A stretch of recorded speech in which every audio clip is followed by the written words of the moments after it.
Hey guys, it's your humble host, Roy if you prefer, so I'm back with another video. I found this article floating around on Facebook, and for those of you who do not know, this is Tess Holliday. She's considered a plus-size model when she is in fact morbidly obese, and her image is not healthy whatsoever. She has recently become a hot topic once again.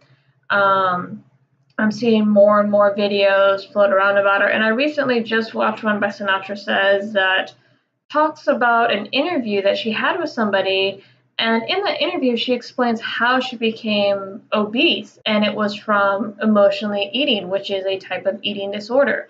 And now, because she never dealt with the effects, I think she even said in the interview that she still struggles with that eating disorder. I will put the link to that video in the description below. It's again by Sinatra Says. She's now parading her image around as something healthy, beautiful, and good, when in fact it is the negative result of a eating disorder. Anyway, I found this article on Facebook, like I said, and it's a short article, so I'm going to read it and give my response to it. It's by the plurist. Severely obese model says her naked body is an inspiration to young girls. If anything, it is an inspiration for them to leave alone junk food. Sorry, I had a tongue twister there. Don't know why. But yeah, I know for me, when I see people that large, I look at myself in the mirror and I grab the yogurt instead of the candy. I'm not really big. I have some pudge here and there from when I was on birth control, but yeah, it's not an inspiration of anything good. Mm-mm. F you, I belong. Plus size model and body positivity activist Tess Holliday opened up on Wednesday about her love of posing nude. Yikes. Speaking to the press at the New York Fashion Week show for plus size clothing line, 11 Holiday 33 said she gets naked to inspire young girls. It's really liberating to do nude shoots because I can only imagine what it's like for women or young folks when they are scrolling through Instagram and see a body that looks like mine and they realize that I look like them, she told the New York Post. Okay, so it's one thing to love your body and accept all the flaws about it and work on changing it, because once again, for any of you who go to the doctor, which I'm pretty sure this woman probably hates her own freaking doctor, it's one thing to accept all the flaws of your body, but you realize that you do have to change. You do realize that you being overweight puts a lot of fat around your heart, making your heart at higher risk for heart disease, heart failure, heart attacks, cardiac arrest, high blood pressure, which can go into poor heart conditions. You do realize you have seen those photos, right? Where you have the photos of the heart and has all the yellow gunk around it. Yeah, it's called fat. That's not good for you. And the fact that you are encouraging young girls and women to say, oh, it's okay to be that big. No, it's freaking not. That puts a bunch of pressure on your organs. They have to work harder than normal, as if they're always in exercise mode just for the person to move around. I'm not making fun of anybody who is obese, by the way. There's different reasons that people become obese, either through depression. Boogie is a good example. He was abused as a kid, and so because he didn't properly deal with it at the time, he ate to cope with stuff, and there's more to the story. I'm just remembering the little details off my head. Or it could be because of a medical condition. Somebody broke their back and gained a bunch of weight because they couldn't move around. It could be because of medication they were taking. I mean, there's all sorts of ways and situations that a person could become obese. But it's one thing to go, okay, you know what? This happened, but let's work on changing this because I want to be able to move around. I want to be able to have a healthier heart. I want to be able to walk down the steps without feeling like I need an inhaler. So, no, what you're encouraging young girls to be is really disgusting and really dangerous. Let's continue on. It's really liberating to do nude shoots because I already read that. Her nudity is not erotic, well, obviously. She explained, but political. Of course it is. For me, it's not sexual, it's just me existing and be able to say, F you, I belong. And no one said you didn't belong. but you don't belong on the face of magazines. You belong in a gym and with a what do you call it? A pediatrician or what are those people called that help you sort out your diets? You guys know what I'm talking about. A nutrition expert. You need to be one of those. You need, or rather, you need to be in one of their offices. You do not need to be on the covers of magazines. You need to be in a gym somewhere. And again, I'm not making fun of you, but you are being propelled as an example for young girls, and you are anything but. So things are changing, and it's nice for me to be able to say, this is my body. I love it. Look, if I could get naked right now, I 100% would. You're trying to shove yourself in everybody's face. No, again, any doctor, health professional would tell you you need to lose weight, that you are putting unnecessary gunk around your heart, and you're encouraging other girls to live the way that you do or to be your size and say, oh, well, it's okay that you're this big. It's healthy that you are this big, when in reality, it's not. There's a difference between being obese and curvy. Curvy girls are actually thick. They're not obese. They got some punch, but they're naturally thick. You know, that is okay. There's a difference between curvy girls, which you're not, and obese girls, which you are. Moving on. As part of our mission to be a shining light of young women who struggle with weight issues, you are not a shining light. If anything, you're like a wet blanket. Well, never mind. We'll leave it alone at that.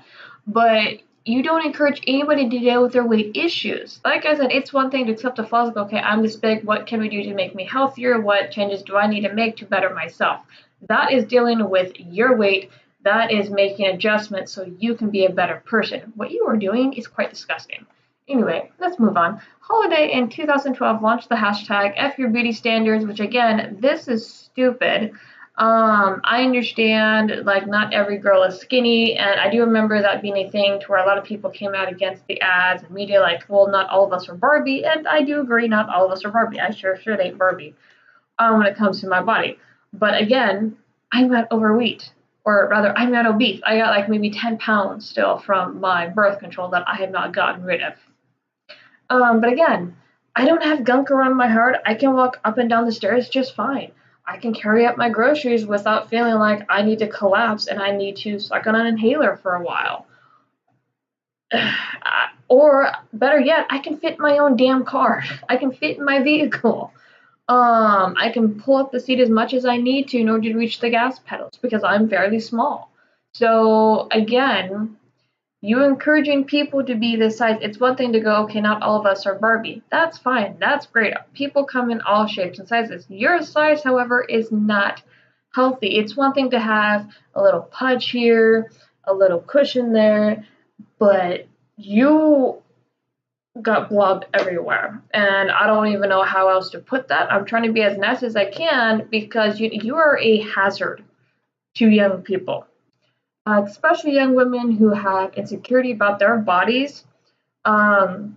Ladies, let me tell you something. It is healthy to accept your flaws. It is also healthy to realize that you need to change some things about you, not to please other people. There are like healthy boundaries and things like that when it comes to hygiene, grooming, and things like that.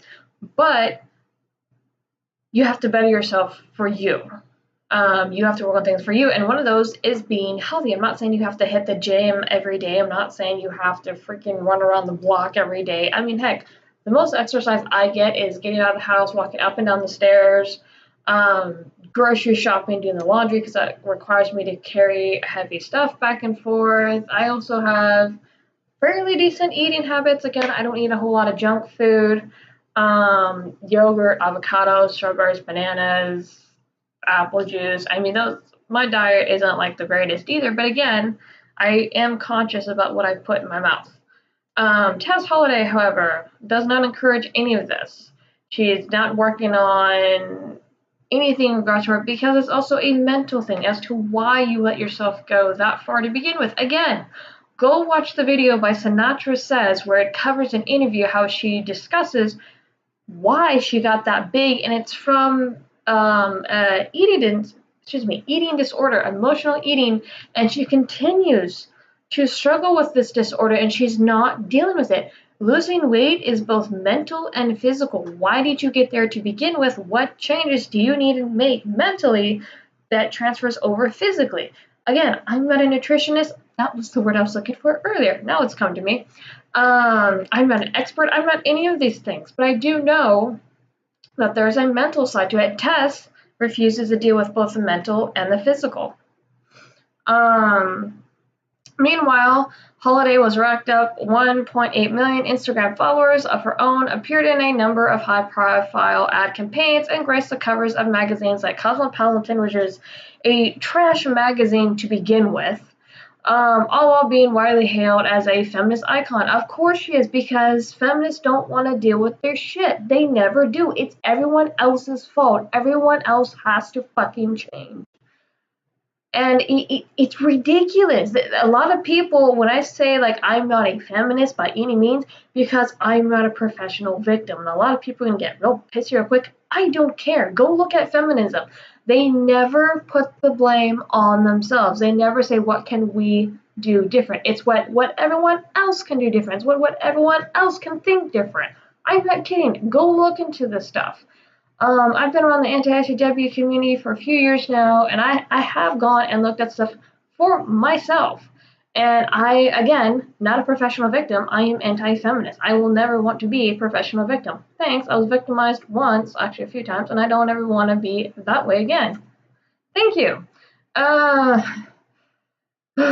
Still, when Self put her on its cover last year, it stirred up culture wars, with some wondering how someone who meets the clinical definition of severely obese could be a fitness model. And that's true.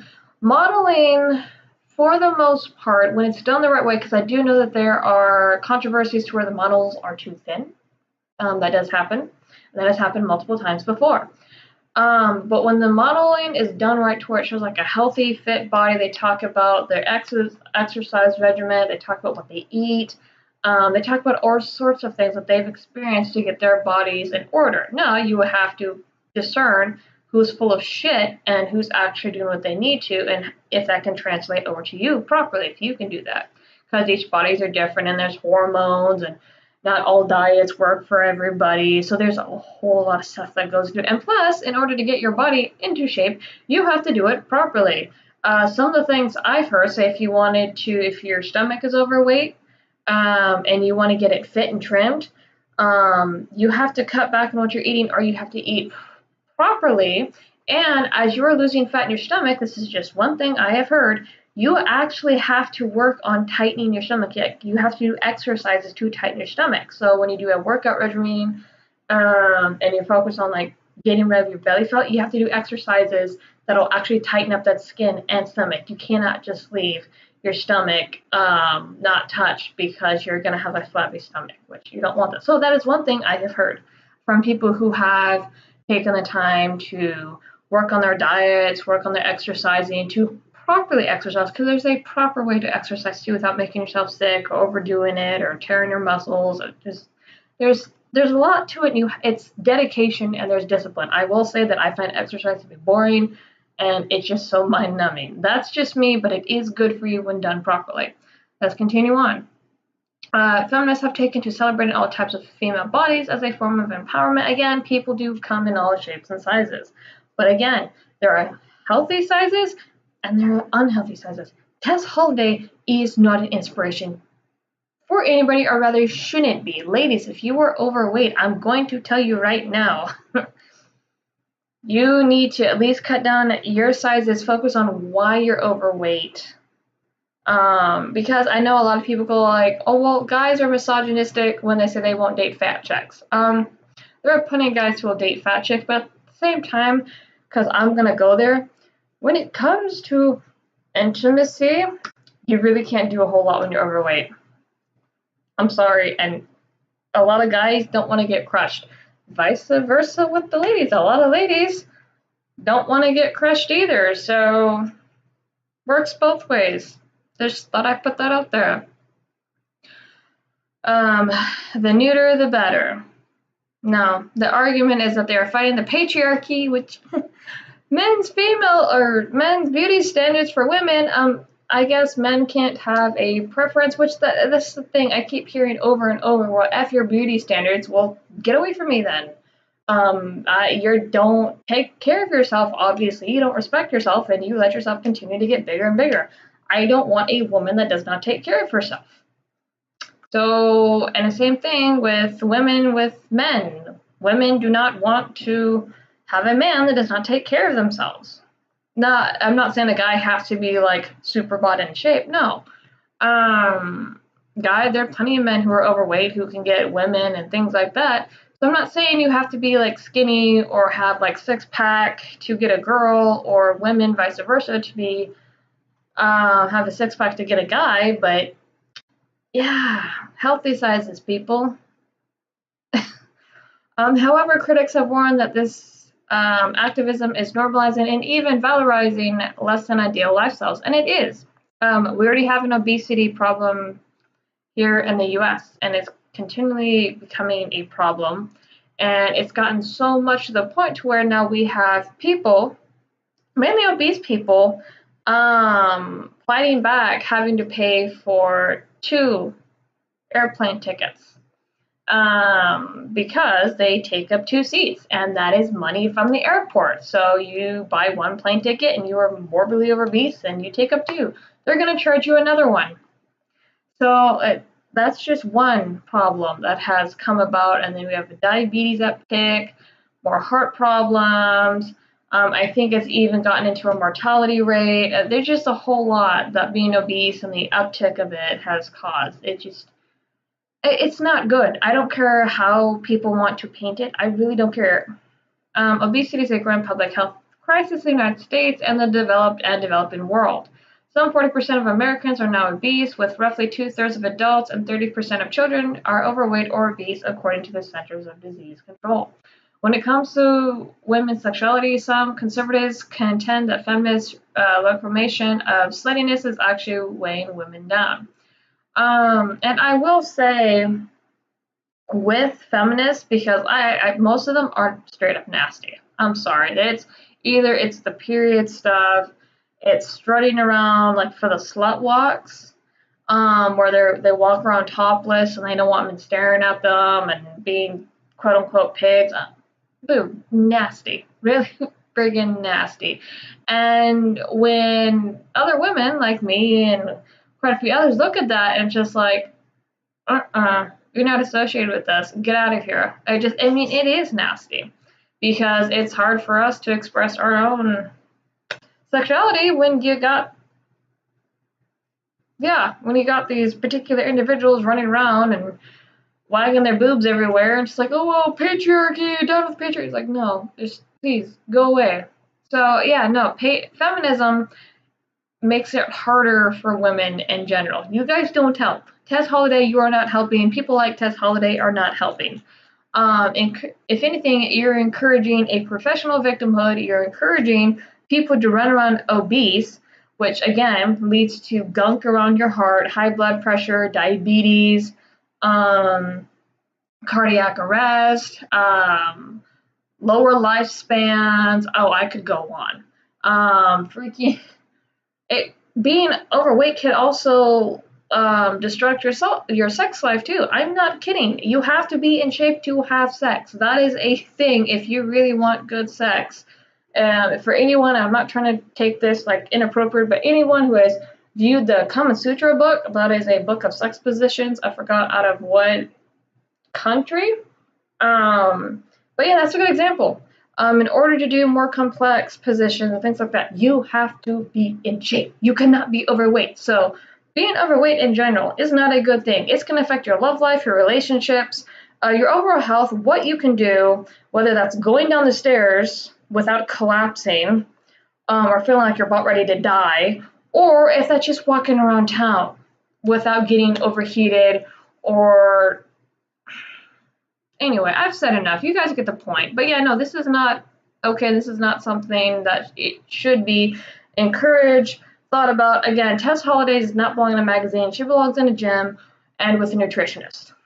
And also with a psychiatric counselor, or one of those two, to do with emotional eating disorder, because she does talk about how her mother was shot, because it's a tragic story how her mother was shot, and because of the gunshot wound was put in a wheelchair. That is tragic. That's horrific. And a lot of people, she said, made fun of her mother being in said wheelchair, and that she was made fun of. And people are jerks. People do make fun of disabled. It's happened in my school. Everybody experiences it during one point of their life or another. So, but again, because she hasn't dealt with it, she ate to cope with the pain, and she made herself increasingly large, and she's still getting bigger. Something that I noticed is that during the interview, they showed like a snapshot of like a older magazine or whatnot, and they had a front view of her chin. Her chin was so defined. And I know that they do Photoshop the pictures. You have graphic designers like go and tweak stuff. Well, during the interview, her face seemed bigger. So I don't know if that's because possible weight gain, which I have no doubt she's still gaining weight, or something else. But anyway, this video has gone on long enough. Again, I'm not making fun of obese people. They have their own struggles, their walk of life, and it does take time, dedication, to get your body back down. And some people do go to really dark depths. They do hit those really rough areas in life to get to that size. And it's tragic. I'm not making fun. That's a lot of health problems, a lot of mental problems, and a lot of social anxiety that goes into that. But anyway, if you do find yourself to be at that size and you are struggling, please go take care of yourself.